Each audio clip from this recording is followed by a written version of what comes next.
And he owned a golf course, Yorba Linda. I said, Joe, I'd like to buy the golf course from you. And he said, well, David, excuse me.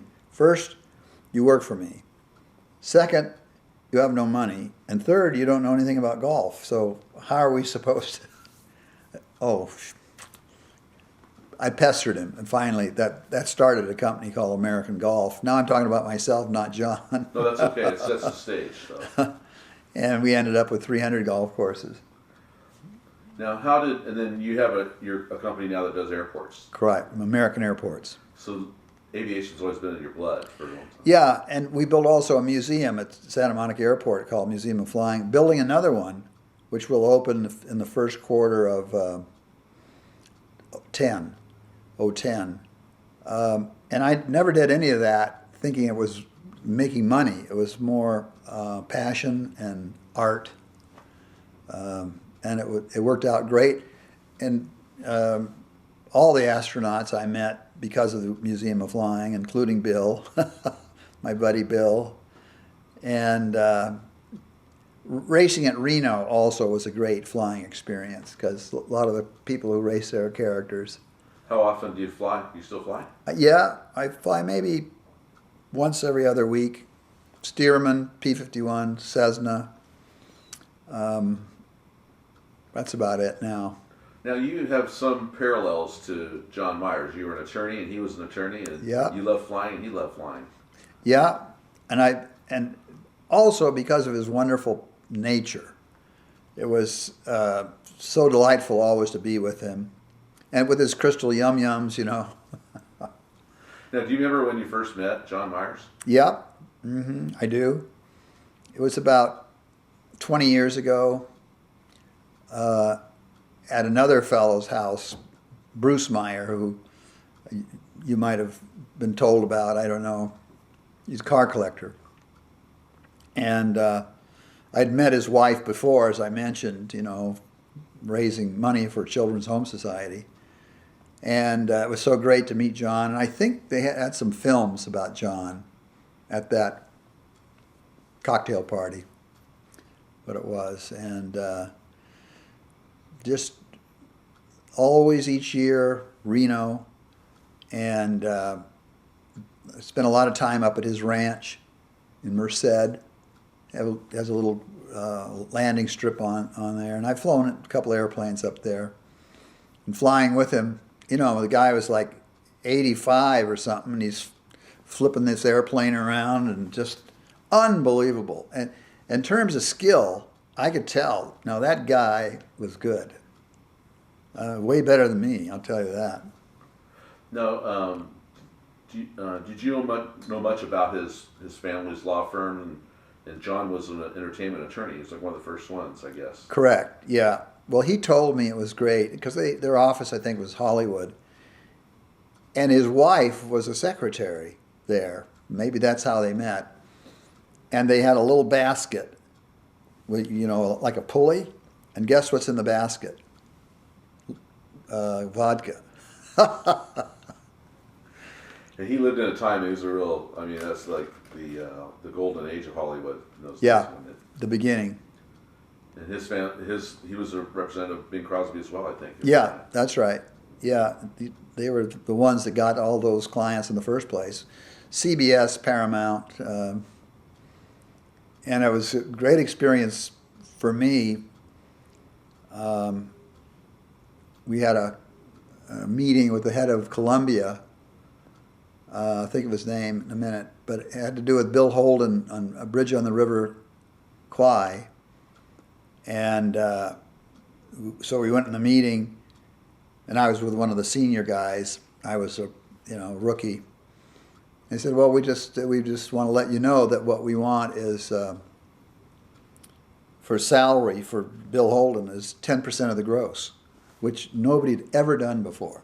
This guy erupts. He's yelling these foul words and jumping up and down, throwing the ashtray on the desk, and I thought, uh-oh, don't think this is going to work. But it did. But we outwitted ourselves because we said, but we only wanted at $50,000 a year for his life. Well, the film did so well that 10% of the gross, not the net, was way more than 50,000 a year. So they in effect got him for nothing. Our wisdom. So all those years that you were doing all those things, did you fly all the time? Yeah. Well, when I got out of the Navy and then went to law school, I never thought I could afford to fly again. So it didn't even occur to me. I think I was making $500 a month at O'Melveny and making nothing at law school. But a friend of mine and I bought a T-34, which is a Navy trainer, and I think we paid $13,000 for it. And again, I didn't have vision that someday it's going to be like all those airplanes, and enjoyed flying it. It was a great little airplane, and this one thing led to another. Next airplane we had was a Stearman, open cockpit biplane. And then I think the next one was that Mustang, P-51. Something about those P-51s, people like those. Yeah. So, like John, we talked about, you asked John, how many hours do you have? He said, I have no idea. You asked John, how many different airplanes have you flown? It was like that. But I feel so blessed. I got to fly all the World War II fighters and owned most of them, all nations. And now all the current fighters I've flown, F-18, MiG-29.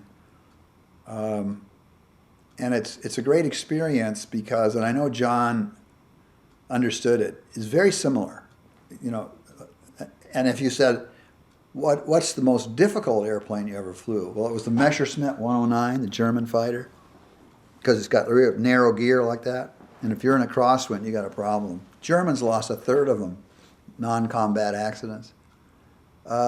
What's my favorite one? I think it has to be the Mustang, although I do love the Spitfire because it's so graceful. Now, what was we have a lot about John and his aviation career, things like that, but Yeah. don't have a lot about that law firm that his family had and he was involved with for a while. What was the culture like there when your first impression when you went to work there?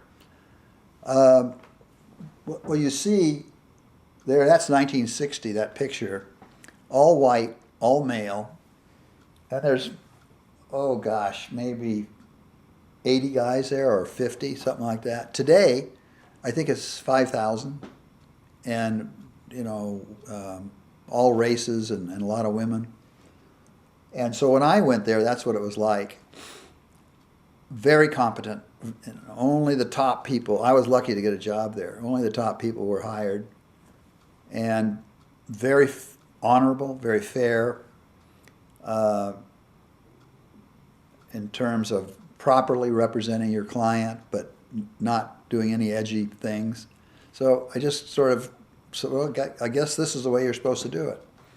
So his father or grandfather was a Supreme Court justice for California. Correct. Yeah, O'Melveny and Myers, but he loved flying.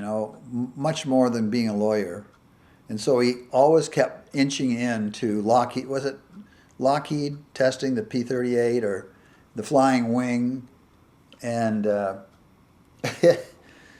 they were testing one that were going to have a rocket engine in the Flying Wing, and the engine went right between his legs.